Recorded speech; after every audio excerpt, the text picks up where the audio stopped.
te pasó, Dímara? Pues a mí nada, ¿por qué? No estoy loco, ¿eh? Yo podría haber jurado que esta silla era del tamaño normal. ¿O será que mi realidad es muy diferente a la tuya, eh? Pues eso sin duda. ¿No será que tu cerebro tiene alguna falla y te hace ver cosas que no son? Es muy normal que los ojos te muestren cosas que realmente no están ahí, cosas que no son y que manipulan por completo tus sentidos. Así que tus ojos y tu mente te engañaron, mi querido Ernesto. Claro, ahora entiendo el porqué, el atuendo de los personajes de Alicia en el País de las Maravillas, y hablaremos de las ilusiones ópticas.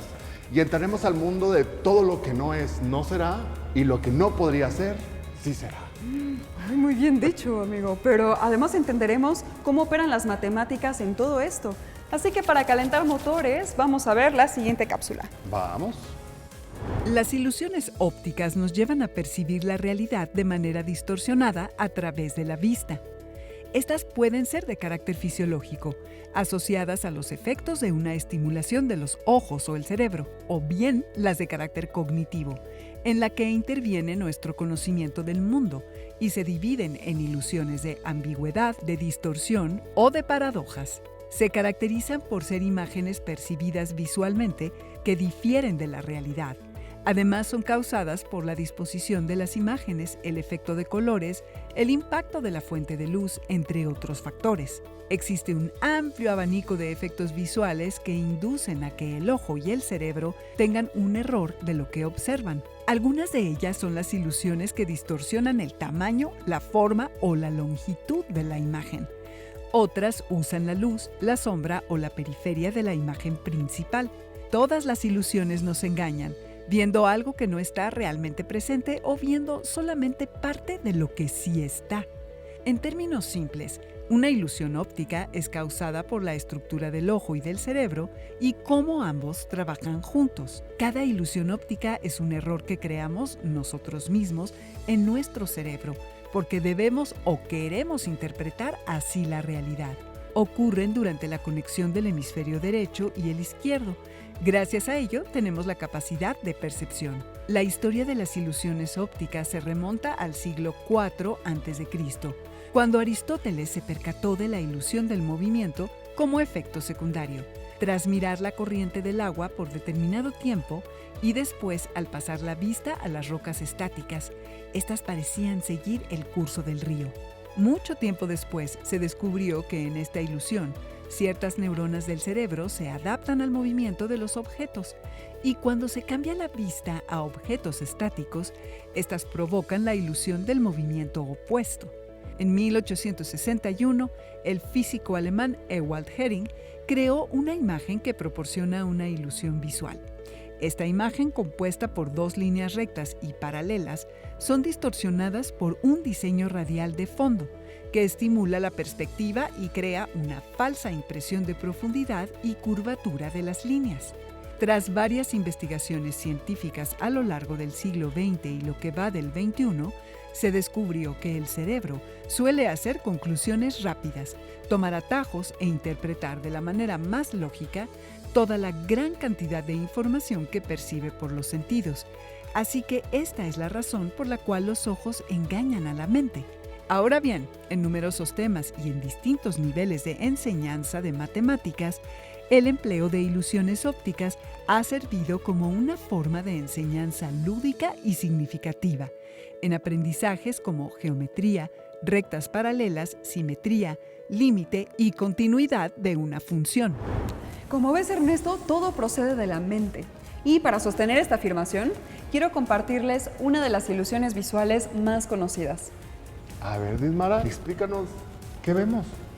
Pues claro, aquí nuestro sentido del tamaño de la perspectiva puede verse confundido por el contexto. Mira, los dos círculos rojos son exactamente del mismo tamaño, pero los vemos diferentes por el contraste que se produce en comparación con los círculos que los rodean. Tienes razón. En la imagen de los círculos azules grandes, el círculo rojo parece más pequeño, ¿no? Y en la otra imagen ocurre todo lo contrario. Otra explicación a esta ilusión es el espacio que hay alrededor de los círculos rojos. Mira, los círculos azules que están más pegados hacen percibir que el círculo rojo es más grande. Pero ya sabemos que no es así y solo nuestros ojos y nuestra mente nos están engañando. Oye, qué interesante, Desmara. Yo también quiero mostrarles otra ilusión óptica clásica, pero antes vamos con nuestro invitado de hoy. Hoy estamos con el maestro José Alberto Carrión Borja, que es secretario académico del Instituto Humanista de Psicoterapia Gestalt. ¿Qué tal, maestro? Bienvenido al programa. Hola, muchísimas gracias por la invitación. Un gusto estar con ustedes. Es un gusto tenerlo como invitado. El día de hoy nos podría decir cómo se define la realidad. Yo creo que esta es una de las preguntas que la humanidad se ha hecho a lo largo de toda su existencia y puede haber muchas definiciones, pero a mí me gusta pensarlo en términos psicológicos o más en términos psicosociales, que es mi especialidad, y yo diría que la realidad es aquello o aquel espacio donde nos desenvolvemos cotidianamente, ¿no? De hecho, una definición es que la vida cotidiana es la realidad suprema, ¿no? Entonces, nuestra vida diaria es lo que podríamos considerar la realidad, ¿no? Aunque dentro de esta vida cotidiana puede haber varios tipos de realidades, ¿no? ¿Y cómo es que percibimos nuestro entorno? Digamos que tenemos dos grandes sistemas que nos ayudan a captar la realidad, ¿no? Uno, básicamente nuestros sentidos, ¿no? Afortunadamente nuestro cuerpo es una maravilla sensorial, ¿no? Dotada de muchísimas formas de captar lo que pasa a nuestro alrededor. Y todos nuestros sentidos en ese sentido pues, son buenísimos, ¿no? Podemos distinguir multitud de colores, multitud de olores, de sensaciones, podemos percibir cosas cerca y cosas lejos, y todo esto es una primera aproximación a lo que llamamos la realidad, ¿no? Pero también tenemos todo un sistema propioceptivo, ¿no? Que tiene que ver con cómo sentimos nuestro cuerpo en esa realidad, ¿no? Una cosa muy típica es, por ejemplo, cuando estamos en la montaña rusa o hacemos una bajada, nuestro cuerpo siente eso, ¿no? Cuando olemos algo que no nos gusta, nuestro cuerpo genera náuseas, por ejemplo, ¿no? Y todo eso le da información al cuerpo de qué está pasando en su entorno, ¿no? Entonces, creo que esa es la forma en que podemos acceder a la realidad. En este sentido, ¿existirían, supongo, diferentes realidades? ¿Por qué sería esto? A mí me gusta hablar como que hay tres tipos de realidades. Una que es lo que llamamos la realidad objetiva, ¿no? Donde una piedra es una piedra prácticamente para todas las culturas, para todo el mundo, en todo el tiempo y en todo el espacio, ¿no?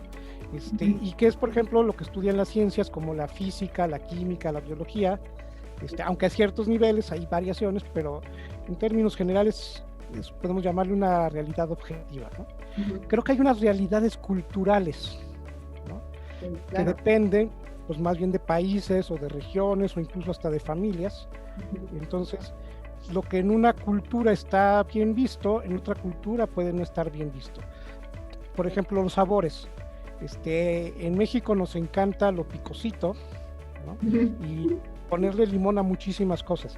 En otros lugares lo picoso es desagradable, ¿no? Y el limón no les gusta, ¿no? Entonces, pero así como a nosotros, no sé si alguna vez han probado el regaliz, que es una raíz que a los españoles les encanta como dulce, pero que a los latinos en general nos desagrada, ¿no? Entonces creo que hay realidades culturales. Y hay realidades subjetivas, que es cómo yo veo ciertas cosas, ¿no? ¿Qué helado es mejor? ¿El de chocolate o el de fresa o el de vainilla? Bueno, pues cada quien tiene un gusto preferente que dirá, este es mejor. No hay una norma objetiva sobre cuál es mejor, ¿no? ¿Por qué es importante la perspectiva para entender la realidad? Justo entendemos el mundo, captamos la realidad desde nuestra perspectiva, ¿no? Desde donde yo me planto en el mundo. Entonces, claro, algo tan sencillo como ser bajito o ser alto cambia la forma de ver el mundo, ¿no? Hay gente que necesitamos anteojos para poder ver mejor, hay gente que no los necesita, y eso hace que nuestra percepción del mundo, de la realidad, sea diferente. Entonces, poder tener diversas perspectivas, poder moverme físicamente, pero también moverme intelectualmente y tener diversas perspectivas, pues hace que tenga una visión más completa de la realidad. ¿Nuestro cerebro utiliza las matemáticas de manera inconsciente cuando utilizamos los sentidos? No diría que exactamente las matemáticas, pero nuestro cerebro tiene una capacidad de procesar información de manera muy rápida, ¿no? Y está especializada en encontrar patrones, regularidades, y entonces encuentra las cosas que son regulares y las cosas que son irregulares. Por ejemplo, una maravilla que hace nuestro cerebro es medir la altura entre escalón y escalón. Cuando llegamos a una escalera, nuestro cerebro solito calcula la distancia del primer escalón y programa el paso para ir subiendo. Cuando una escalera es irregular y un escalón no está a la misma distancia que los otros, aunque sea por poquito, el cerebro se da cuenta, ¿no? Entonces, no es que el cerebro esté calculando 17 centímetros o 20 centímetros, sino el cerebro está hecho para poder encontrar patrones de regularidad, ¿no? Lo mismo con la música. El cerebro puede encontrar ritmos, armonías. Por eso cuando alguien canta desafinado, el cerebro luego se da cuenta y dice, alguien está desafinado, algo está fuera de ritmo, ¿no? Lo mismo con los sabores, ¿no? No es que el cerebro haga matemáticas y se ponga a calcular, pero tiene esta capacidad de procesar información y encontrar patrones, regularidades y sus irregularidades, ¿no?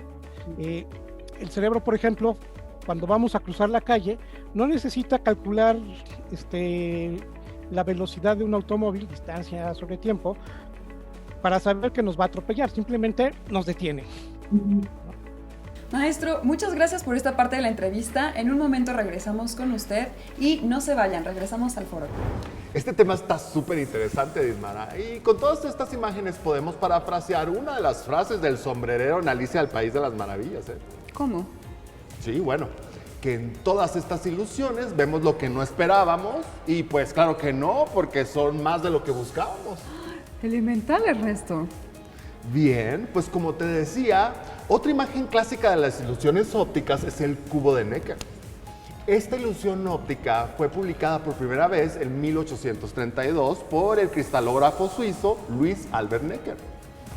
Dismara, ¿en qué posición ves el punto azul?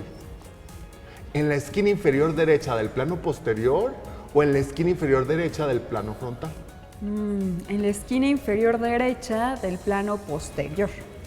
Bueno, pues el punto se ubica en ambas posiciones porque es un cubo en perspectiva axonométrica. ¿Eso qué significa? Bueno, esto es que las aristas paralelas del cubo están dibujadas como líneas paralelas en la representación gráfica.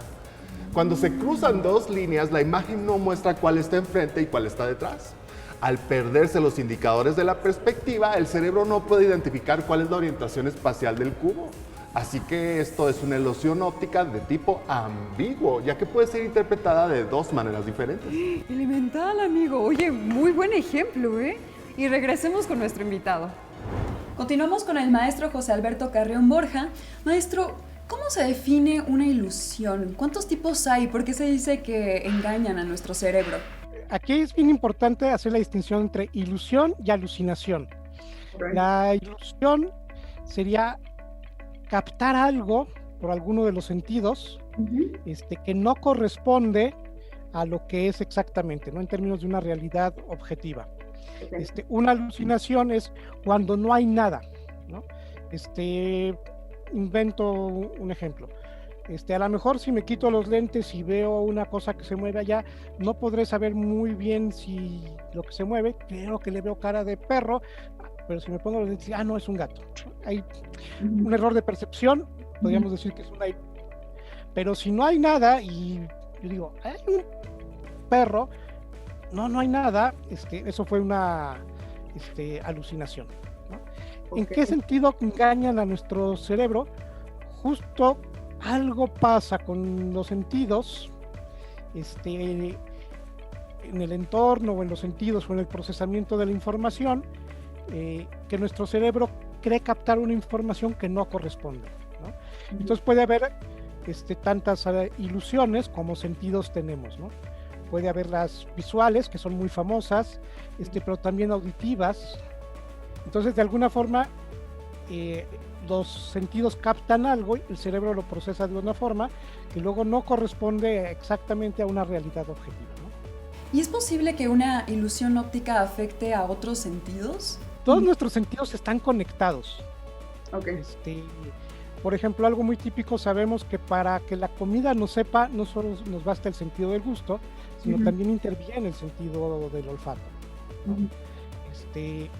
Pero también el sentido de la vista interviene, porque en las realidades objetivas y culturales, a veces van de la mano. Por ejemplo, sabemos que la catsup es roja, ¿no? Si una catsup, de hecho hubo un tiempo que sacaron una catsup verde, engaña no solo a la vista, sino seguramente también nuestro cerebro dirá, esto no puede ser catsup, ¿no? Claro. Entonces, hay un fenómeno que se llama sinestesia, que es cómo un sentido se conecta con otro y le proporciona información, ¿no? Y entonces, claro, yo veo algo que no corresponde a lo que creo, a lo que mi cerebro piensa en estas regularidades que debería de ser, ¿no? Los chocolates, los químicos los podrían hacer del color que quisieran, pero los hacen de color chocolate porque si no, influye hasta en el gusto. Bueno, sabemos que el campo de las ilusiones ópticas es muy extenso y se contempla desde muchas perspectivas, ¿no? Desde la psicología, la neurociencia, incluso la óptica, ¿no? Pero, ¿qué relación podría tener con las matemáticas? Justo algo que decíamos hace rato, es como el cerebro está programado para encontrar regularidades, ¿no? Toda nuestra conciencia busca regularidades o la interrupción de regularidades. Entonces, digamos que nuestros sentidos y nuestro cerebro procesan la información a partir de encontrar ciertos patrones. Entonces, si yo puedo encontrar matemáticamente estos patrones, puedo alterarlos matemáticamente, ¿no? Es, por ejemplo, lo que hacen los artistas, ¿no? Los artistas utilizan una cosa que se llama proporción áurea, que justo es para que un cuadro sea mucho más agradable. Sí. ¿No? Lo utilizan los publicistas para que sus imágenes tengan un mayor impacto, ¿no? Y hay fórmulas matemáticas para determinar la proporción áurea, ¿no? Pero lo mismo ocurre con la música. Los grandes productores de música saben cuánto debe durar una canción, ¿no? Las canciones comerciales tienen que durar alrededor de 3 minutos y medio, para que sean agradables, ¿no? Pero cada cuánto tiene que durar las estrofas, ¿no? Nosotros no nos fijamos en las estrofas, pero captamos un ritmo, ¿no? Cada cuándo tiene que ser el estribillo, si el estribillo va para arriba, para abajo, y para todo esto hay fórmulas matemáticas, que no las estudiamos tal cual como fórmulas de física, pero sabemos que tiene que existir estas proporciones, ¿no? Para que nuestro cerebro y nuestro cuerpo diga, me gusta, no me gusta, me lo creo, no me la creo. ¿Qué diría que el cerebro humano, siendo la estructura biológica más compleja que hay en la evolución, bueno, en la historia evolutiva, cómo es posible que se le pueda engañar de esa manera? A ver, yo creo que el engaño puede ser parcial, ¿no? Okay. Pensemos, por ejemplo, en un animal que persigue a otro, y el que es perseguido, por ejemplo, se puede hacer el muerto, ¿no? Entonces al animal que lo está persiguiendo, no le gustan los animales muertos y por lo tanto, pues ya sigue su camino, ¿no? Entonces, creo que la naturaleza también nos ha dotado de mecanismos de engañar, pero también de ser engañados, ¿no? Sí. Entonces, claro, nuestro cerebro en esto de poder encontrar regularidades y sus interrupciones, si nuestros enemigos encuentran la forma de conocer estos patrones o sus irregularidades, pues fácilmente nos volvemos víctimas de engaño, ¿no? O de chantajes. O sea, hay gente que nos toma la medida porque sabe, en esto de cómo influyen las emociones, sabe encontrar cómo manipularnos emocionalmente, ¿no? Ahora, digo que es parcial porque, por ejemplo, como intervienen más de un sentido, ¿no? Regresemos al ejemplo de la catsup verde. Yo digo, no, esto no cuadra con que ser catsup, pero si me animo a probarla, diré, no, sí sabe a catsup, ¿no? El cerebro tendrá que acomodar cosas, pero uno dice, sí sabe a catsup. Entonces, lo que hacen los magos son buenísimos para las ilusiones, lo hacen rápido, y nos distraen. Claro, si uno pone atención, pierde chiste el truco porque pues ya no habrá magia, ¿no? Ok, maestro, muchísimas gracias por esta entrevista tan bonita y tan interesante. Estos conceptos nos podrían volar la cabeza, de verdad, muchas gracias. Hay muchísimas cosas que pensar, espero que les haya sido de utilidad. Seguro que sí. Y no se vayan, volvemos al foro. ¿Sabes qué es esto, Dismara? No puedo saber todo. Bueno, estamos observando la ilusión de Hermann, que como ves es una cuadrícula muy básica en la cual las líneas horizontales y verticales se intersectan y vemos un puntito blanco. Ya había visto esta ilusión. Se trata de concentrarnos en mirar un punto blanco solo unos minutos y después prestar atención a tu visión periférica. Sí. Yo veo que los otros puntos cambian como de color, ¿no? Unos en tonos gris y otros un poco menos. ¿Por qué pasará esto, Dismara? Pues ahora sí puedo saber qué pasa. Leí una explicación de esa ilusión y dice que esto ocurre por un proceso llamado inhibición lateral. Se trata básicamente de que a las células ganglionares de la retina notan que hay más blanco alrededor de las intersecciones y la vista se organiza para aumentar el contraste con un proceso que se llama inhibición lateral. Muy bien, cierto, sí. Cuando hay mayor contraste podemos ver con más facilidad el borde de una figura, ¿no? En este caso, pues la cuadrícula. Ahora experimentaremos con otra ilusión. Sí, ¿cuál? Con una ilusión llamada pared de cafetería. ¿Quieres verlo? Sí, ¿me lo Vamos. enseñas? Sí, por acá. Para replicar la ilusión pared de cafetería, primero vamos a dibujar un conjunto de líneas horizontales rectas y paralelas. Después trazaremos segmentos perpendiculares paralelos entre sí en cada una de las líneas horizontales.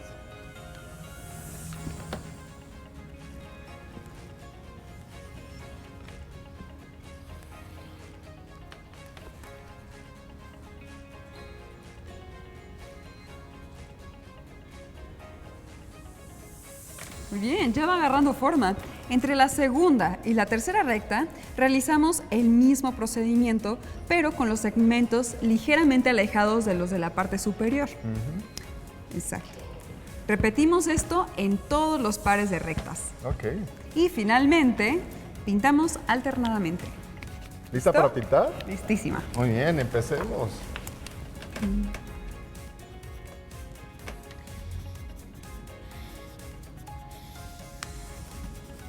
Y listo, Dismara. Muy bien. Sin duda el cerebro nos está jugando una nueva broma, ¿eh? Pues yo sí alcanzo a ver que las líneas horizontales están así como un poco inclinadas, pero no lo están porque yo mismo las tracé. Fueron rectas y paralelas.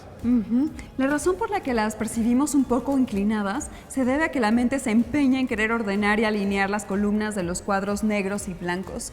Y en ese esfuerzo, las líneas horizontales se desajustan creando la ilusión de inclinación. Cierto, Dismara. Y como diría el célebre sombrerero, en un mundo de locos, tener sentido no tiene sentido. Como siempre es impresionante lo que podemos aprender cada día, ¿no? En este programa yo me quedo como aprendizaje que las ilusiones ópticas pueden ser muy variadas, que generan en cada persona sensaciones distintas relacionadas con su particular y subjetivo punto de vista. Sí, y yo rescato la idea de que las ilusiones ópticas son útiles para comprender mejor las limitaciones del sentido visual del ser humano y la posibilidad de engañar al cerebro respecto a la realidad. Bueno, hemos llegado al final de este programa y nuevamente los invitamos a que nos sigan por redes sociales. Y si quieren ver los programas de Jóvenes en TV, busquen nuestro canal de YouTube. ¡Hasta pronto! Hasta pronto, adiós. Adiós.